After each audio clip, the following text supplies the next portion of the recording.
Earlier on today, the committee investigating the Capitol Hill riot on January 6th of 2021 had issued a number of subpoenas to individuals and organizations as part of its probe into circumstances and coordination leading up to the storming of the US Capitol.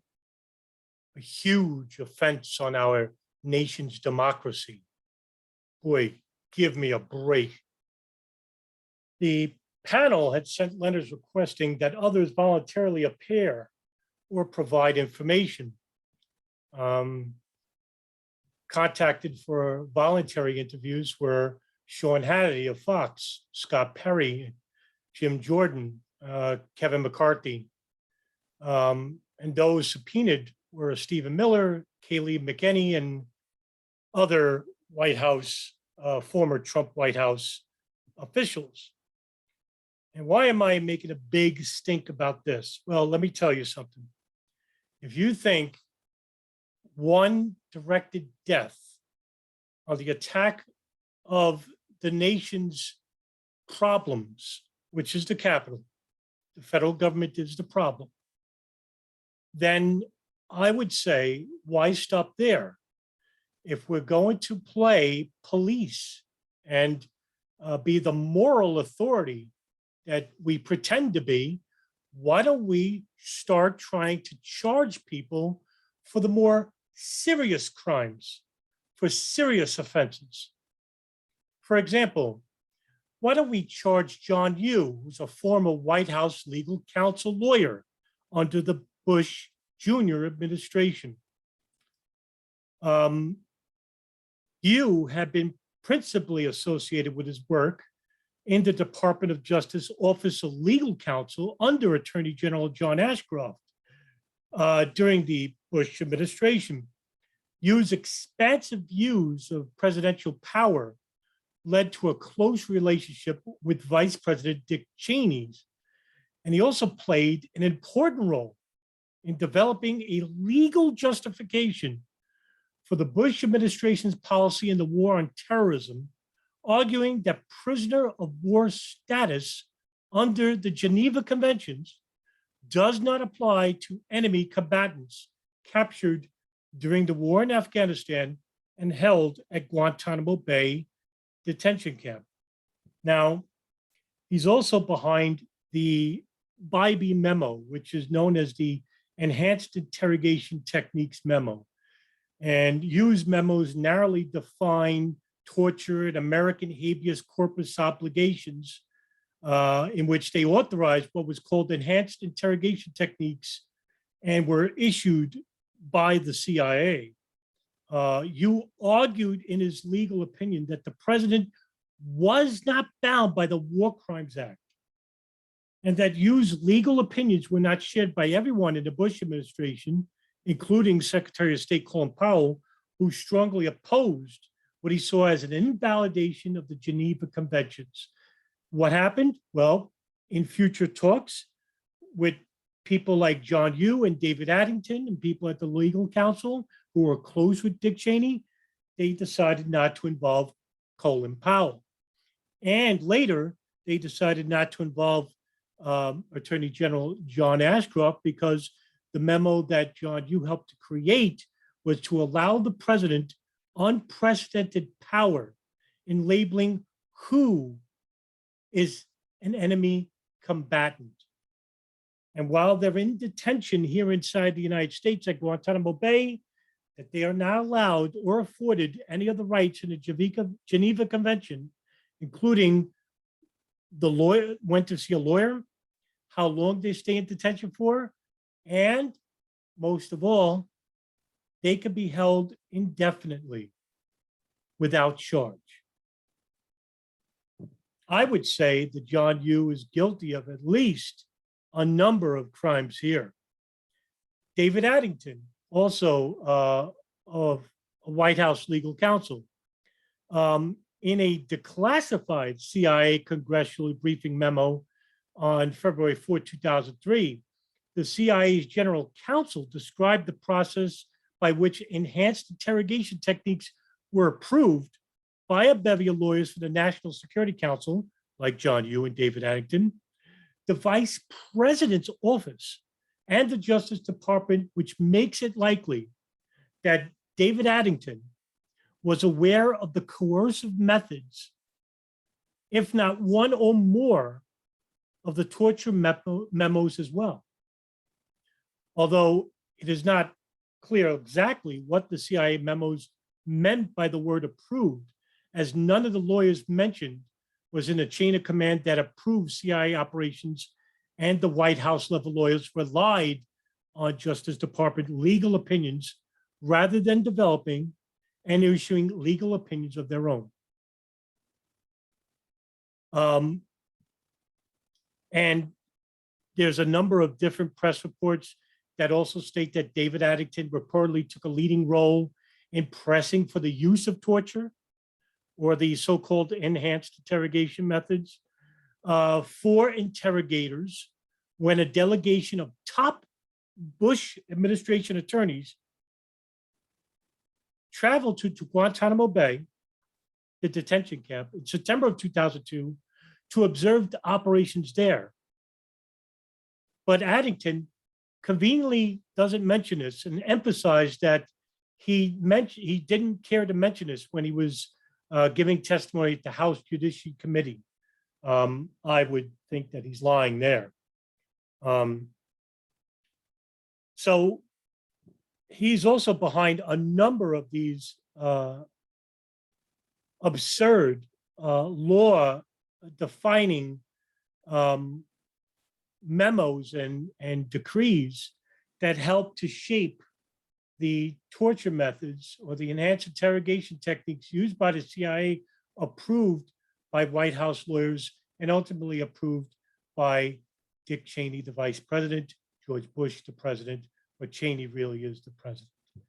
So I would say David Addington could be somebody that we could charge for egregious abuse of civil rights.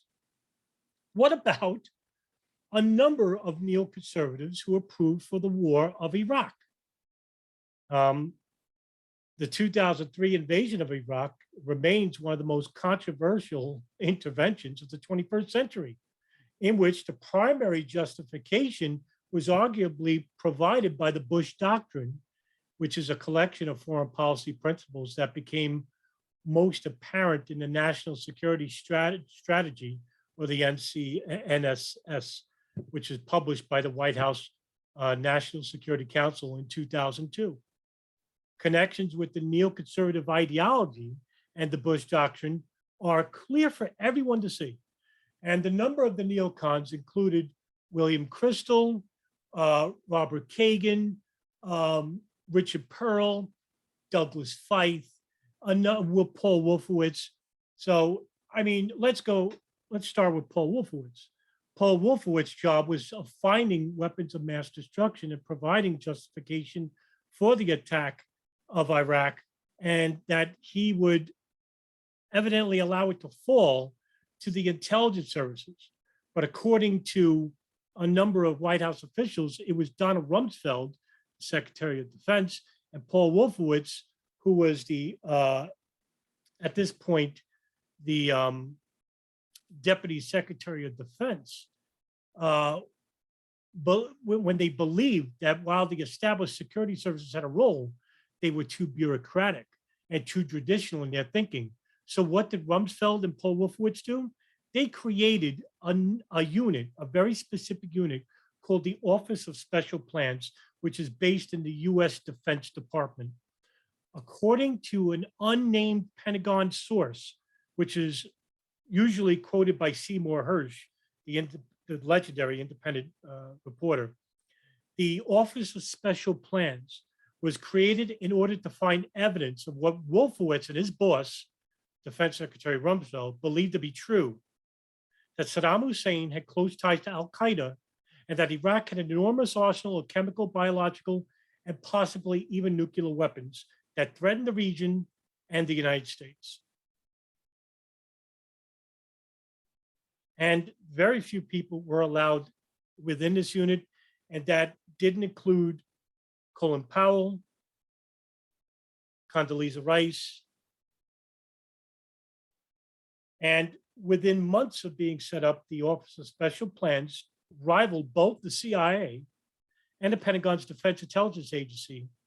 And Bush's main source of intelligence regarding Iraq's possible possession of weapons came from the Office of Special Plans, not from the CIA, not from the DIA, or not from its own National Security Council. So the information that was coming from Rumsfeld and Wolfowitz, and included Richard Perle and Douglas Feith, this information was fabrication. It didn't exist. So I would say that Paul Wolfowitz deserves to be charged and tried for his crimes of Iraq, which led to the deaths of over 1.5 million Iraqis based on lies.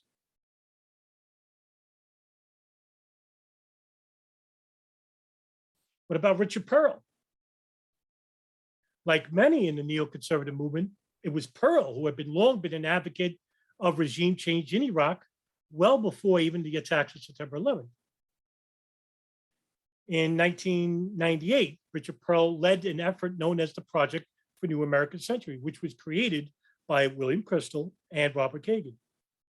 And he invited a number of conservatives, neocons, to be a part of this movement, including Paul Wolfowitz, James Woolsey, Elliot Abrams, John Bolton, and William, a number of others.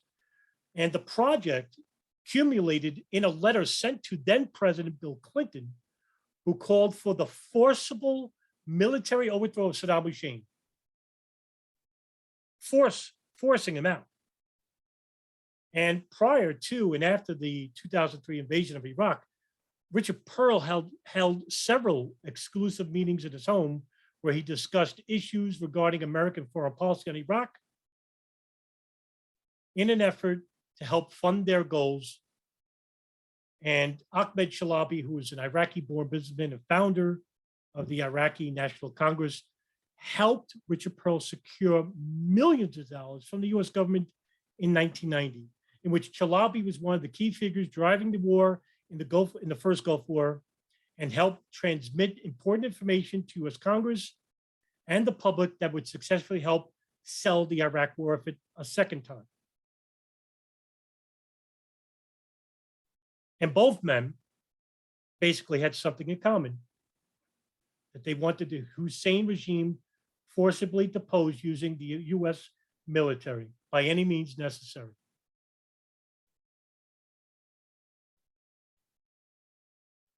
Perle is also someone who has close affiliations with the Israeli government under Ehud Barak and Prime Minister Benjamin Netanyahu. And so do a number of neoconservatives like Paul Wolfowitz, Robert Kagan, and others. And what about Dick Cheney? Really the architect of most of the problems in the Middle East today. After 9/11, it was Cheney who was instrumental in providing a primary justification for the war of Iraq.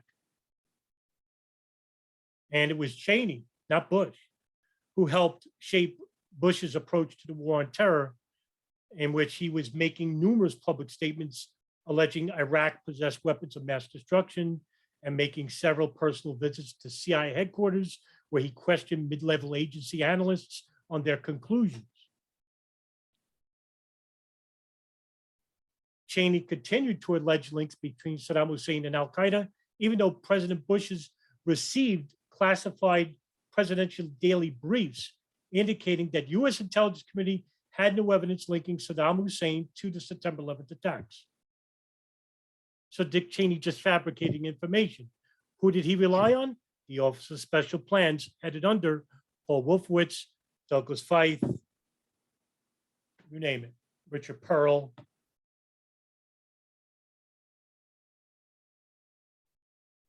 What about his role with Halliburton, which made hundreds of millions with the Iraq war invasion of 2003, all based on lies. He was also behind the warrantless wiretappings of Americans and allowed the NSA to receive a blank check to begin collecting data, emails, text messages, even collecting phone calls, transcriptions, without a warrant. I think right there alone, Dick Cheney is responsible for crimes against humanity, crimes against aggression, crimes of aggression, and war crimes.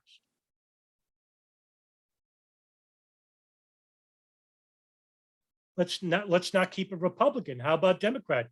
How about Barack Obama? Boy, does this guy have a laundry list of crimes. Let's see, Syria, for example, being in charge of a CIA covert operation called Timber Sycamore, allowing funding and training of Islamic militants, jihadists, to overthrow the democratically elected government under Bashar al-Assad in Syria. This led to hundreds of thousands of deaths in a war that was facilitated by Turkey, Saudi Arabia, the United States, and Israel. Luckily for Syria, they had a great ally in the Soviet Union and Iran, who were actually fighting against the jihadists. So much for the war on terror, when it's the Obama administration who are supporting the terrorists. How about the creation of the Utah Data Center in Pine Bluff, Utah, which is basically a gigantic center where all your emails, text messages, phone calls are stored for all of time without a warrant. All Obama did was basically echo the previous Bush policies, Dick Cheney policies as well, in regards to the NSA and their metadata collection of Americans, not just inside the United States, but globally. How about the invasion of Libya, in which I must say that Obama actually opposed, but not totally, because under the pressure of Secretary of State Hillary Clinton, as well as Samantha Rice and Samantha Power, they basically pressured Obama to use the US military and their allies in the region to forcibly overthrow, using the CIA and jihadists to overthrow Muammar Gaddafi in Libya. Now, the country is under a continued civil war, their second, in which there's open air slave markets, thanks to the Obama administration. Obama also arrested the most whistleblowers in administrative history. Most of these were whistleblowers of the NSA, like Thomas Drake and William Binney, Kirk J. Wiebe, Ed Loomis. How about the whistleblower of John Kiriakou, who blew the whistle on torture? That wasn't even a classified program. Julian Assange, Edward Snowden. I mean, Obama made it well known that he basically was at war with these people. If we're going to keep it real, and we're going to say that January 6th is on the same level of 9/11 or Pearl Harbor, well, then I got news for you. You're in denial.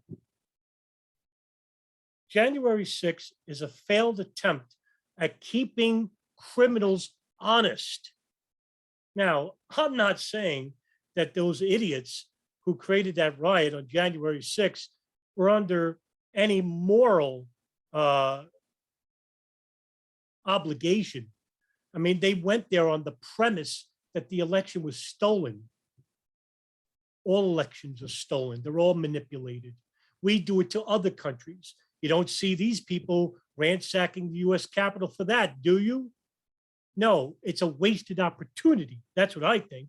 We could have had millions of people descend on the Capitol if, let's just say, we started holding the very same people I outlined today accountable for their number of crimes.